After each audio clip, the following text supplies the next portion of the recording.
Isaías capítulo 52, do versículo 1 ao versículo 12. Desperte, desperte, ó Sião, vista-se de força, vista suas roupas de esplendor, ó Jerusalém, cidade santa. Os incircuncisos e os impuros não tornarão a entrar por suas portas. Sacuda para longe a sua poeira, levante-se, sente-se entronizada, ó Jerusalém. Livre-se das correntes em seu pescoço, ó cativa cidade de Sião. Pois assim diz o Senhor: vocês foram vendidos por nada, e sem dinheiro vocês serão resgatados.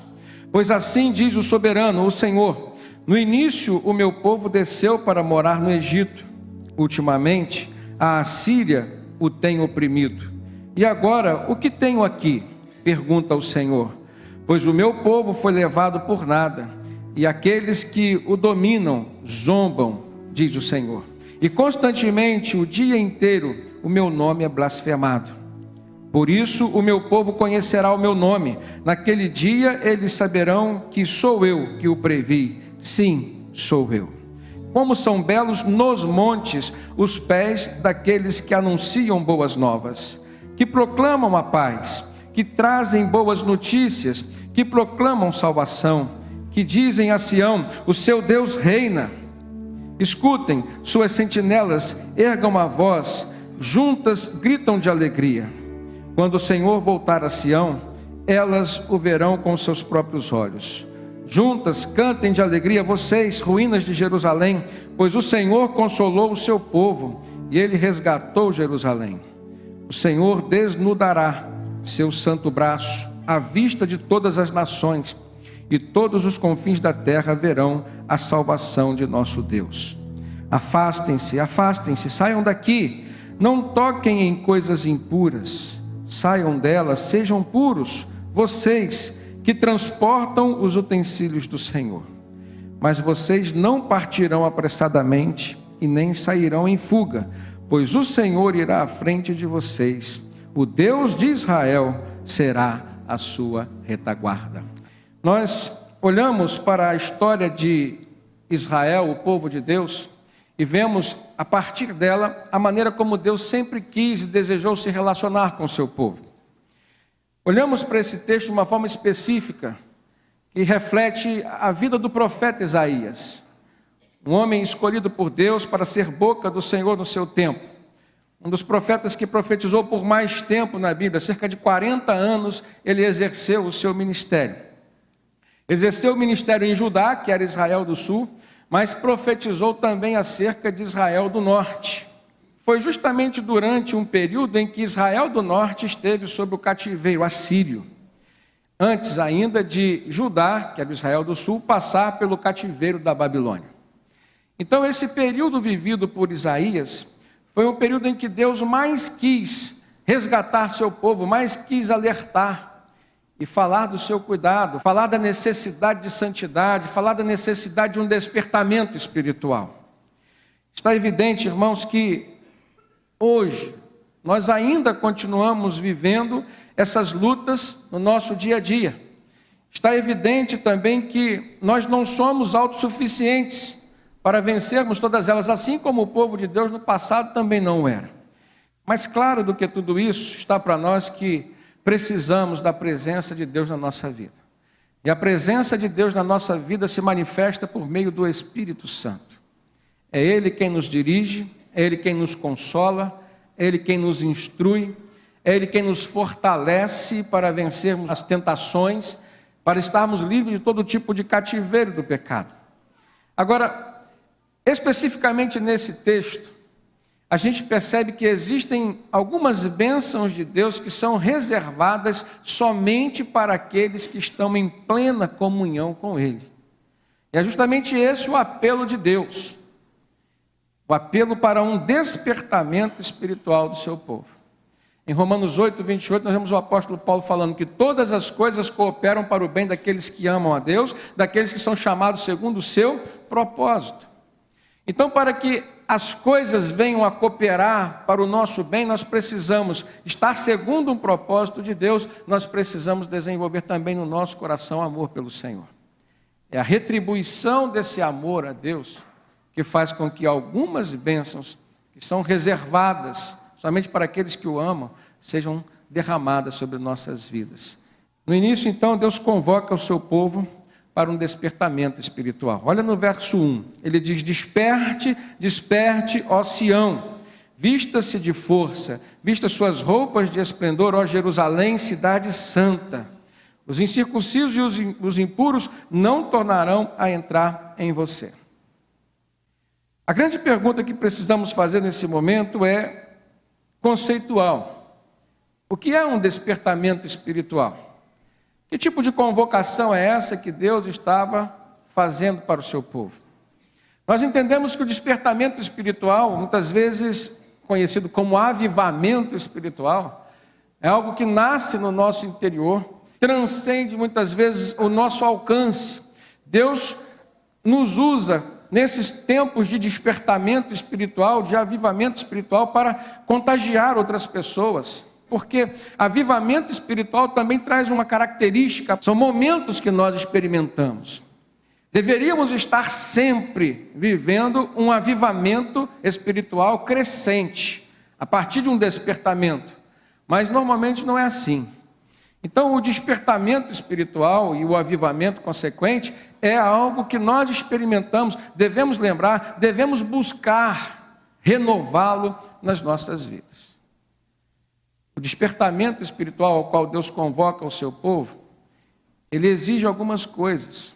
Mudança a nível de pensamento, de compreensão das coisas, mudança de visão sobre o mundo em que se vive, uma visão holística sobre as coisas. Às vezes nós não nos despertamos para isso. Portanto, continuamos a viver a mesma vida que temos experimentado, sem muitas novidades na presença de Deus, sem experimentar o renovo que o Espírito Santo pode causar e trazer nos nossos corações. Então, queridos, esse despertamento espiritual é algo pessoal. Não adianta você querer buscar uma comunidade despertada, avivada, se antes você não compreender que o despertamento precisa nascer dentro de você. A segunda pergunta que precisamos fazer é: para que se faz necessário então esse despertamento espiritual? Fica fácil a gente compreender isso quando a gente olha para o texto. Dentro de um contexto em que a nação de Israel já estava cativa, já tinha sido totalmente dominada pela Assíria, a grande potência econômica e bélica daquele tempo. Judá estava sob ameaça, tentava sobreviver fazendo algumas alianças políticas com outras nações, com outros povos. Nós conhecemos a história e sabemos que o rei Senaqueribe chegou a sitiar a cidade de Jerusalém. E se não fosse pela graça e misericórdia de Deus, Judá também teria sido completamente dominada pelos assírios. Para que então que Deus estava apontando a necessidade do despertamento espiritual e por que ele se fazia necessário? O despertamento espiritual, ele aguça em nós uma percepção sobre o reino espiritual que está ao nosso redor, sobre os possíveis cativeiros que tentam se levantar contra nós. E muitos deles, irmãos, se levantam, se constroem, pasmem os irmãos, com a nossa própria ajuda, a nossa própria cooperação. Lembrando que o despertamento espiritual existe mudança, eu falei que mudança de valores também. Então, se muda valores, tem que mudar gostos. Muitas vezes nós permitimos que cativeiros espirituais se ergam ao nosso redor porque não mudamos os nossos gostos. Continuamos, às vezes, com os mesmos gostos do passado. Estamos querendo experimentar uma nova vida com Cristo. Conhecemos a experiência da conversão, mas ainda não passamos pela experiência da santificação, do amadurecimento espiritual, da transformação de valores de uma forma mais ampla, mais profunda. E, portanto, existe essa sombra espiritual das trevas que nos rodeia. Por isso é que se faz necessário o despertamento espiritual.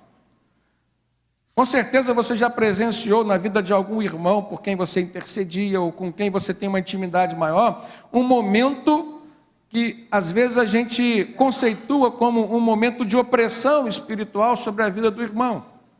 E se não for convertido, pode se transformar até mesmo num momento de possessão espiritual. O despertamento espiritual se faz necessário. Se faz necessário para que o crente se fortaleça, para que o crente se previna, para que o crente esteja apto a guerrear contra essas trevas. E uma terceira pergunta é: quando esse despertamento se faz necessário? E a resposta é sempre, irmãos. Deus nos chama hoje a um despertamento espiritual. Lá no passado, 700 anos antes de Jesus vir, Deus já estava chamando o seu povo a um despertamento espiritual. Jesus veio para chamar toda a humanidade a um despertamento espiritual. E ainda hoje, o Senhor Jesus continua a nos chamar. E nesse texto nós compreendemos que o despertamento espiritual, ele vai acontecer de determinadas maneiras. Alguns passos são necessários para que ele aconteça na nossa vida. E o próprio texto nos revela isso. O profeta Isaías diz no versículo 1 ainda: desperte, ó Sião, se referindo ao povo de Deus, e ele diz: vista-se de força, em primeiro lugar. Em segundo lugar, vista suas roupas de esplendor. O que é essa força a qual o profeta se refere como sendo uma exigência de Deus para o despertamento espiritual? O que essa força significa para nós? Se nós olharmos na história de Israel, dentro de um panorama histórico, bíblico, nós vamos ver outros homens que passaram por situações difíceis e que precisaram ser fortalecidos pelo Senhor.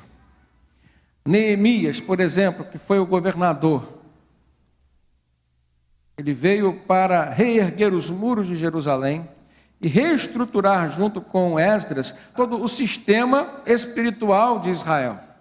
No momento de perseguição, quando Sambalate, Tobias, Gesem se levantaram contra ele, numa grande articulação política para impedir que ele pudesse exercer a missão que Deus lhe tinha dado, de reorganização, de reestruturação da nação de Israel. Então, mediante aquela perseguição, que aparentemente era política, irmãos, mas que por trás havia uma batalha espiritual tremenda, Neemias diz: olha, a alegria do Senhor é que nos dá força. Nesse texto, Deus usa Isaías para dizer: vistam-se de força. Se nós olharmos para Davi, que também foi um homem de guerra, o maior rei de Israel de todos os tempos, unificou todas as fronteiras, levou Israel a ser uma grande potência, mas enfrentou terríveis batalhas, mas eram acima de tudo espirituais. Ele chegou a dizer no Salmo 28, o Senhor é a força do seu povo, também é a força salvadora do seu ungido. Então ele via a força do Senhor agindo na perspectiva individual e na perspectiva coletiva. Às vezes é a sua família hoje que está sendo alvo de uma força espiritual contrária àquilo que é de Deus para você. Às vezes a sua família está sendo alvo de uma ação do inferno, irmãos, mas o instrumento pode ser até você. Paz, meus irmãos, mas isso pode acontecer. É necessário que a gente vigie e ore. Jesus falou isso com seus discípulos: vigiai e orai. Então é importante a gente ver essa perspectiva individual. Eu preciso orar pelo todo, eu preciso da força do Senhor na minha família, mas eu preciso especialmente da força do Senhor na minha vida. Olhamos Paulo dizendo lá em Filipenses 4,13, tudo posso naquele que me fortalece. Se a gente olhar para as lutas que Paulo teve enquanto apóstolo, enquanto alguém que tinha uma missão dada por Deus, nós vamos ver que tudo aquilo tinha cunho espiritual. E ele só conseguia vencer mediante a força do Senhor que sobre ele operava. Então ele passou por dificuldades, passou por momentos de aperto, passou por momentos de tranquilidade, mas ele disse: olha, eu posso tudo isso, consegui tudo isso, porque o Senhor Jesus me fortaleceu. E lá em Efésios, capítulo 6, se você quiser abrir sua Bíblia, a partir do verso 10, nós vamos ver o mesmo apóstolo Paulo dizendo a receita para tudo isso. O segredo dele ter vencido está no fato dele ter enxergado essa batalha espiritual e pelo fato dele ter se submetido de forma obediente à vontade de Deus e dele ter dependido, ou seja, estabelecido uma relação de dependência do Senhor. Paulo foi o apóstolo que disse que quando ele estava fraco, é aí que ele via a força de Deus operando sobre ele. Então era quando ele estava forte.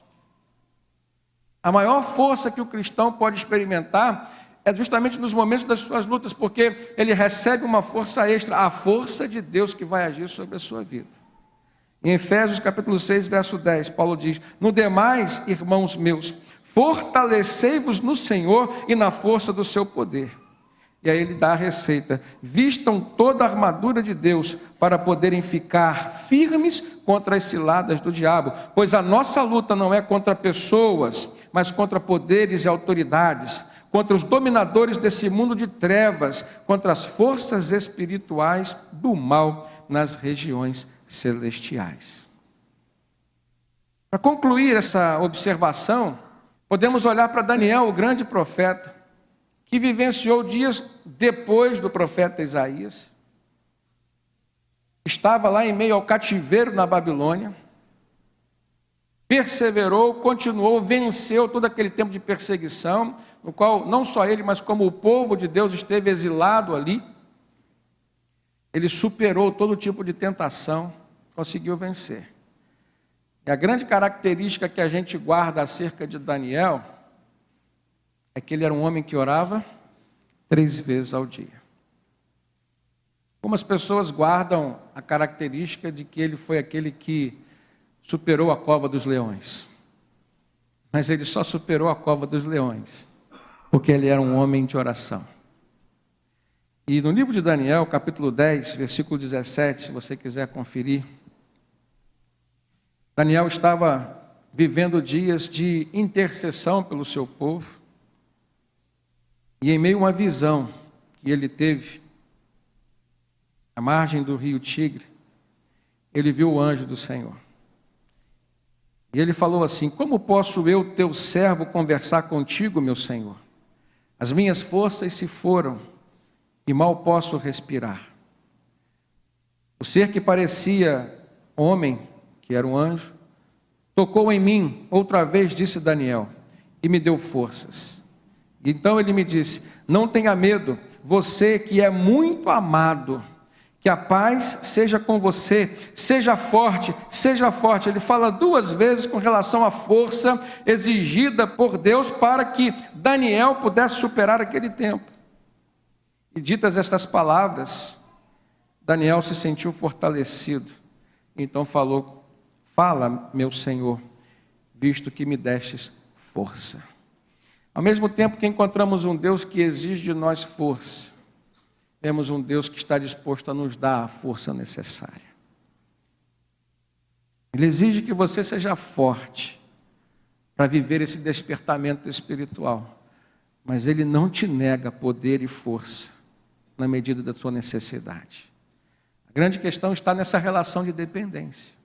Acho lindo quando o anjo fala com Daniel que ele era um homem muito amado e que não precisava ter medo. Faz uma conexão com Romanos 8, 28. Todas as coisas cooperam para o bem daqueles que amam a Deus, aqueles que são chamados segundo o seu propósito. A intimidade a qual o apóstolo Paulo se refere em Romanos, a gente pode ver aqui na vida de Daniel, a gente podia ver na vida de Neemias, a gente podia ver na vida de Davi e de todos os grandes servos do Senhor que lograram êxito, irmãos, nas suas lutas, nas suas batalhas. Isso é uma palavra reveladora para a igreja do Senhor Jesus hoje, porque as lutas existem, Continuamos a ser povo. Convivemos com os nossos erros e temos que enfrentar os erros dos outros. Agora, para aqueles que estão em Cristo Jesus, a palavra é: não tenha medo, em frente. Mas experimente um despertamento espiritual, um avivamento espiritual, para que você possa ter clareza real acerca do que está ao seu redor. Mas o despertamento espiritual vai exigir de você força. Sua força de vontade, de Deus, força espiritual. Eu aprendo nesse texto que o segundo passo para nós experimentarmos esse despertamento espiritual pode ser visto quando Deus diz: desperta, desperta, seja forte.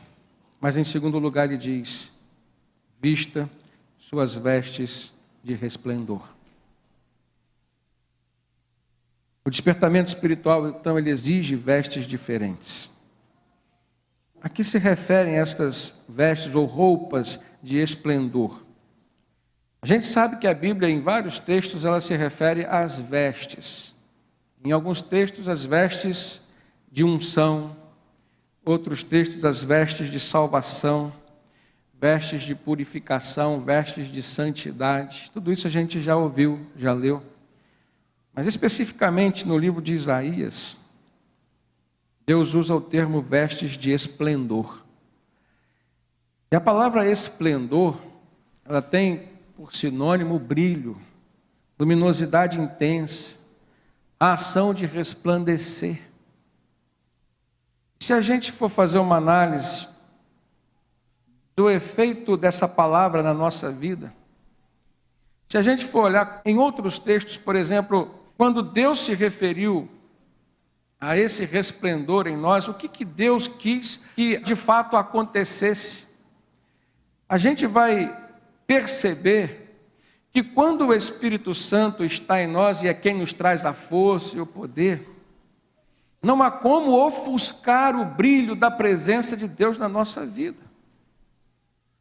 Volta num passado bem remoto e você vai ver que a experiência de Moisés, quando ele estava no ápice da sua intimidade com Deus, todo o povo via a sua face resplandecer.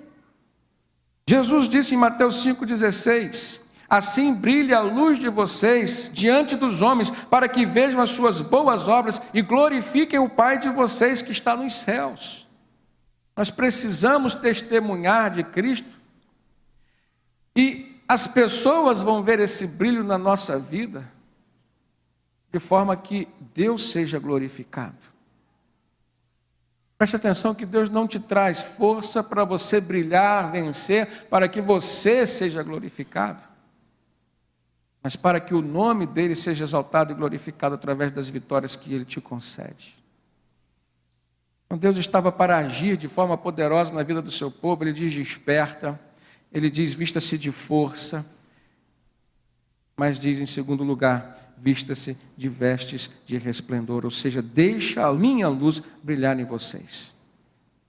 O apóstolo Paulo, ressignificando esse brilho da luz que Jesus falou, lá na carta aos Filipenses, capítulo 2, verso 15, ele diz: para que venham a tornar-se puros e irrepreensíveis, filhos de Deus, inculpáveis no meio de uma geração corrompida e depravada, na qual vocês brilham como estrelas no universo, retendo firmemente a palavra da vida. Veja, irmãos, as lutas que foram vividas no passado continuam sendo vividas hoje. Aqui o texto de Paulo se aplica a algo que nós continuamos a viver e de uma forma muito nítida na nossa vida.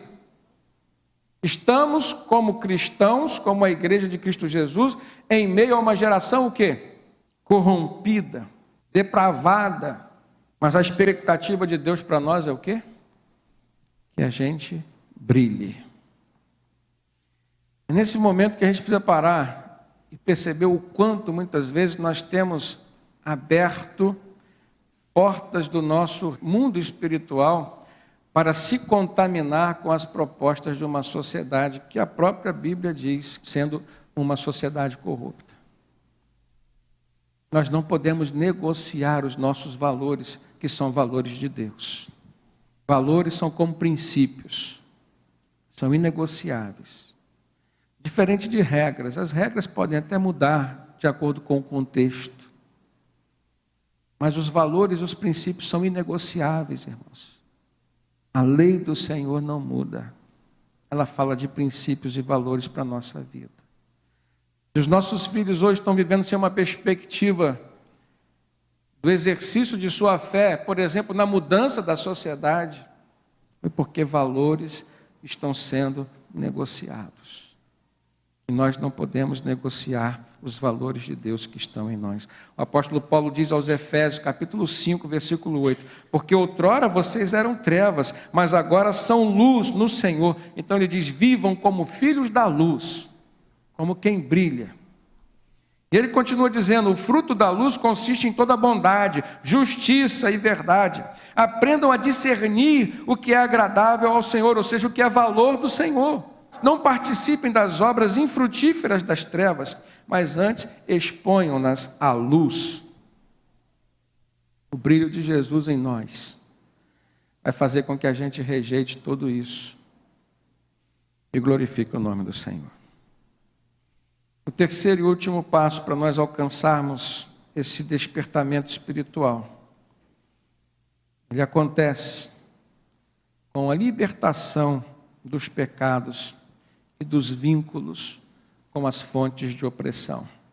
Libertação de pecados e quebra de vínculos opressores. Esse é um assunto que a gente precisa olhar com uma delicadeza muito grande. O versículo 2 de Isaías 52, vamos voltar à profecia. Ele diz, sacuda para longe a sua poeira, levante-se, sente-se entronizada, ó Jerusalém. Ele quer ver um povo entronizado, ou seja, um povo numa situação de destaque. Agora, para isso, ele dizia, sacuda para longe a sua poeira. Aonde estava Israel do Norte? No cativeiro, na Assíria. Um povo pagão. Uma nação completamente contaminada, espiritualmente falando. Então ele diz, sacuda para longe a sua poeira, deixe isso para trás. Levante-se, sente entronizado, assuma o lugar que Deus tem para você, ó Jerusalém. Livre-se das correntes em seu pescoço. Quem está cativo está acorrentado. Ele diz, ó cidade cativa de Sião. Então o texto, ele endossa a interpretação de um cativeiro. E de um cativeiro espiritual, em primeiro lugar.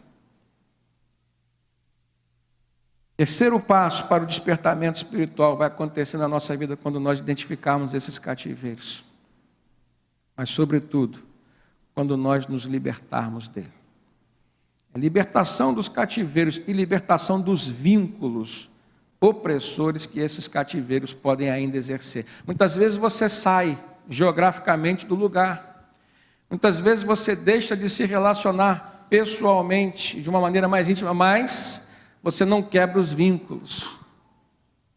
Você não quebra os vínculos. Às vezes você já deixou o pecado, mas de vez em quando você se lembra dele com saudade. Tem gente que quer viver um presente novo, diferente, mas não quer quebrar os vínculos com o seu passado.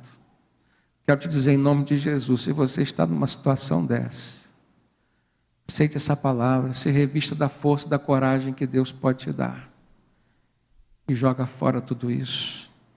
Quebre os vínculos com toda a fonte de opressão que um dia te fez cativo.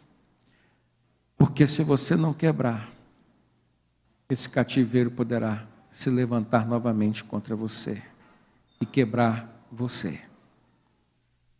Nós temos então que sacudir toda essa poeira para longe. Nós temos que nos livrar das possíveis correntes que muitas vezes são invisíveis, mas que nos aprisionam. Elas são sentimentais, são emocionais, são espirituais e algumas vezes são carnais. Então eu apresento para os irmãos 3 tipos de cativeiros. Existem outros, mas pelo menos 3 os principais. O primeiro deles é o cativeiro satânico. O segundo é o cativeiro religioso. E o terceiro é o cativeiro do homem ou da carne, o somático. No cativeiro satânico, ele pode ser identificado em alguns tipos de doenças e na prática do pecado. Nesse tipo de cativeiro que a gente vê o homem amando o pecado e amando a prática do pecado também. No segundo tipo de cativeiro, que é o religioso, esse talvez seja um dos mais perigosos, porque é dentro desse cativeiro que o cristão às vezes experimenta a mornidão espiritual, a mornidão da alma. Jesus disse para a igreja de Sardes que por ela ser morna, sentia vontade de vomitá-la. O que é esse cativeiro religioso, irmãos? É aquele processo que muitas vezes algum tipo de religião, que se traduz por religiosidade na nossa vida, nos aprisiona, nos faz vítimas de algumas heresias, alguns enganos, algumas idolatrias. E poderíamos aplicar a essa prática de pecado até mesmo no campo da feitiçaria. Porque temos muitas pessoas presas ao cativeiro religioso por causa de vínculos que estabeleceram na sua vida nas práticas religiosas. E nós não podemos enxergar a religião simplesmente como aquela que nós conhecemos, o cristianismo. São N as religiões do mundo. E em algumas delas, o relacionamento com o mundo espiritual, ou seja, com os outros espíritos, é tremendo, a ponto de estabelecer pactos, vínculos. E a pessoa se vê cativa ali dentro. Algumas ainda estão na obscuridade da ignorância, elas não conhecem, estão presas porque não sabem. Agora outras, irmãos, até já sabem que aquele troço vai dar num final infeliz, mas não tem força, não tem discernimento muitas vezes para deixar, para quebrar, para vencer. Eu me lembro de um testemunho de um pajé que eu presenciei lá no Tocantins, na aldeia dos Xerentes. A posição de pajé ela é herdada de pai para filho, tal como o sacerdócio na Bíblia, dentro do povo judeu. Só que lá, os vínculos estão estabelecidos com os espíritos. E os espíritos estão por aí, irmãos, assim como os anjos. Eu falo espíritos porque existem na categoria de seres espirituais anjos e demônios. O que os diferencia é a sua natureza de ação.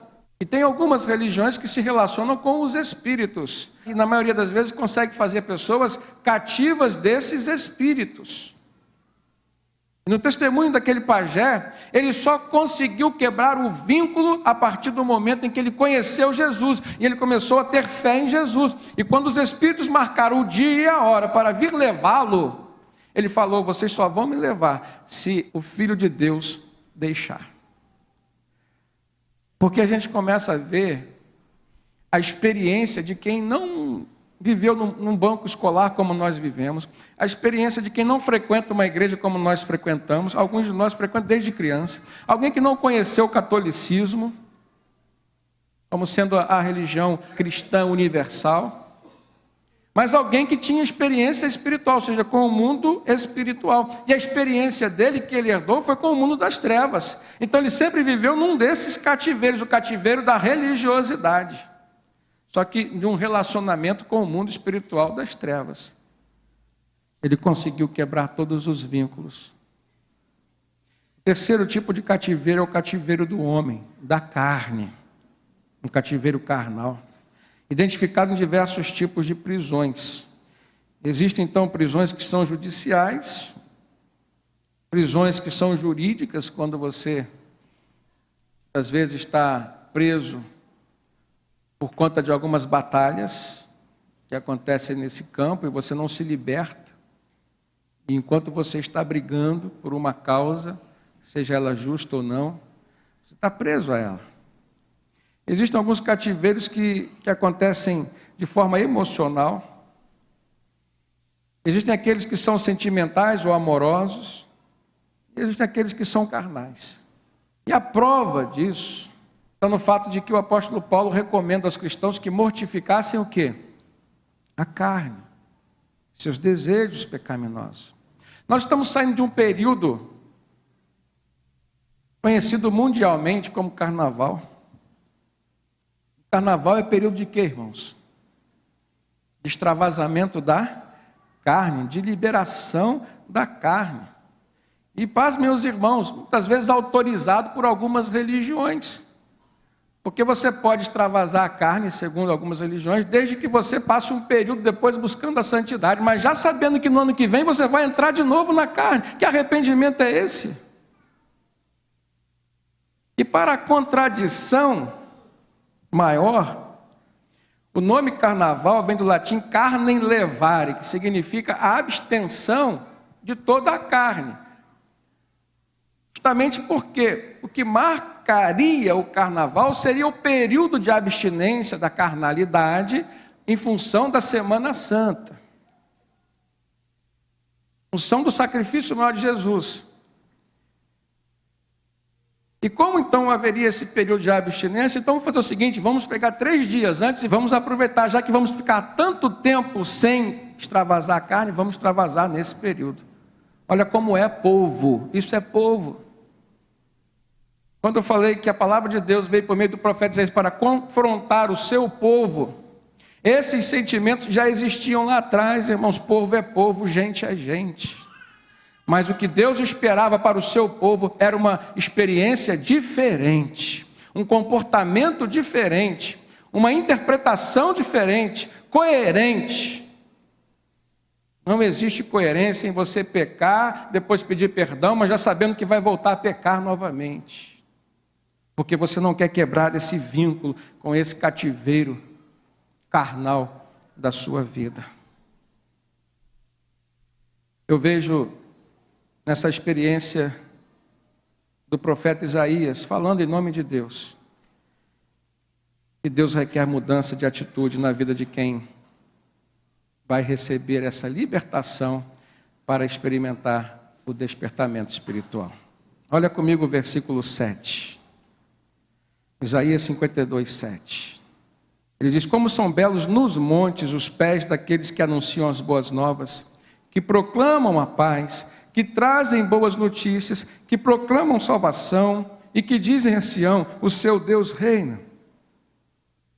Que tipo de mudança de atitude Deus está demonstrando? Ele está dizendo, olha assim, eu tenho prazer em ver pessoas que anunciam boas novas, e boas novas pode ser traduzido hoje por evangelho. Pessoas que proclamam a paz, pessoas que trazem boas notícias, pessoas que proclamam a salvação. Após o período de libertação que Deus pode trazer para a sua vida, assuma essa verdade. Deus traz uma expectativa de uma mudança na sua vida. Ele vai te libertar, mas você precisa se entregar depois, se aplicar.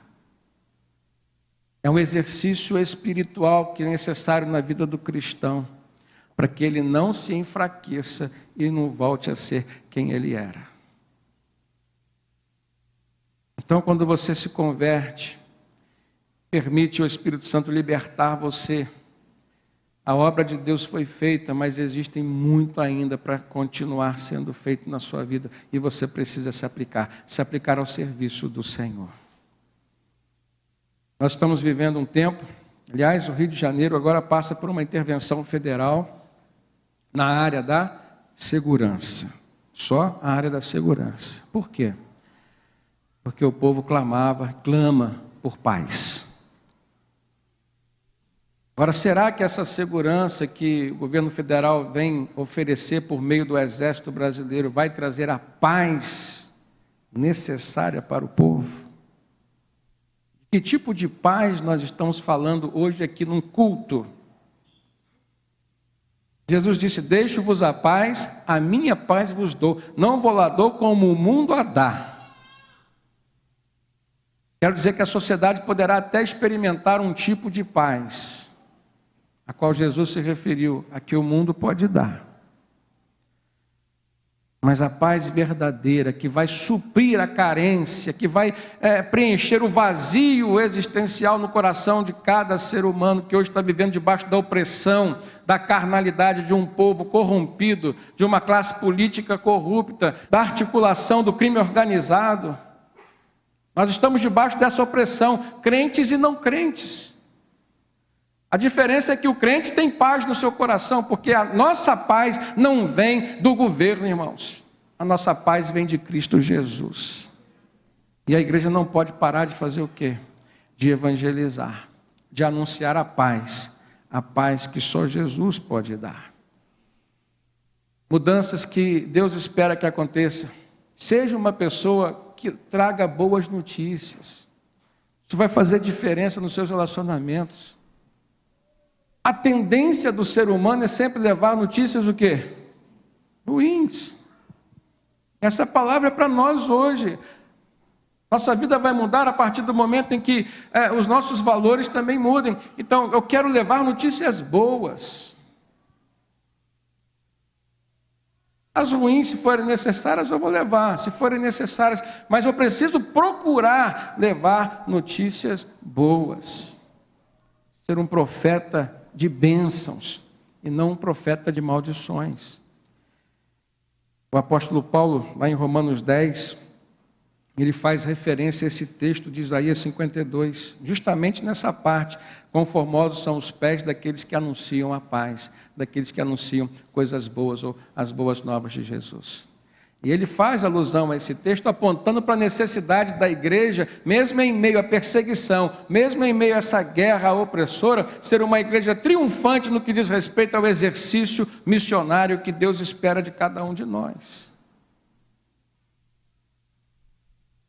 O despertamento espiritual, ele precisa ser acompanhado de um desejo intenso de pregar e propagar o evangelho transformador e libertador de Cristo Jesus. Quero concluir com os irmãos, da mesma forma que Deus concluiu a profecia por meio de Isaías. Ele chamou o seu povo a um despertamento. Ele disse o que era necessário para que o seu povo experimentasse o despertamento e o avivamento espiritual. Ele falou o que ele esperava do seu povo após esse período de libertação e pós-cede o avivamento. Mas agora ele diz, e diz promessas. Ele diz que para um povo que age assim, ele nunca vai desamparar, ele nunca vai negar os seus benefícios. No versículo 10, ele diz: o Senhor desnudará o seu braço santo à vista de todas as nações. O que quer dizer isso? O braço do Senhor estará visível, estará agindo a favor do seu povo, e todos os confins da terra verão a salvação de nosso Deus. No versículo 11 ele diz: afastem-se, saiam daqui, não toquem em coisas impuras, saiam dela e sejam puros, e vocês que transportam os utensílios do Senhor. Mais uma vez, na conclusão da profecia, Deus aponta para a necessidade de purificação, de vida de santidade. E se naquele tempo as pessoas que transportavam os utensílios do Senhor eram os levitas e os sacerdotes, hoje nós temos a consciência e o entendimento e discernimento espiritual, irmãos, que nós é que somos os próprios utensílios do Senhor. O apóstolo Paulo diz que nós somos chamados para sermos vasos de honra, utensílios que glorifiquem o nome de Deus, o que exige de nós maior vida de santidade. E ele diz no versículo 12: mas vocês não partirão apressadamente, nem sairão em fuga, pois o Senhor irá à frente de vocês. O Deus de Israel será a sua retaguarda. Você crê nisso? O Senhor tem estado à frente da sua vida. Ele tem ido à frente de você, ou seja, na sua frente, abrindo caminhos, te livrando, desfazendo os laços que o inimigo muitas vezes arma para te fazer cair, te prender, tirando as pedras de tropeço do seu caminho. Eu quero dizer, fundamentado nessa palavra, o Deus de Israel está disposto a ir à nossa frente, e Ele será sempre a nossa retaguarda, ou seja, aquele que nos protege. Mas para isso, irmãos, nós precisamos experimentar esse despertamento, aceitar o convite ao despertamento, ao avivamento espiritual do Senhor. Nós precisamos galgar os passos necessários. Usar a força de Deus e não nós. Nos revestir de vestes de resplendor, ou seja, deixar a luz de Cristo brilhar na nossa vida. A gente precisa deixar o Senhor operar em nós. E aí então nós experimentaremos a libertação, a quebra de vínculos e, por consequência, a proteção que só Deus pode nos dar. Que o Senhor nos abençoe e que a gente possa caminhar em busca dessa maior intimidade com o Senhor. Amém?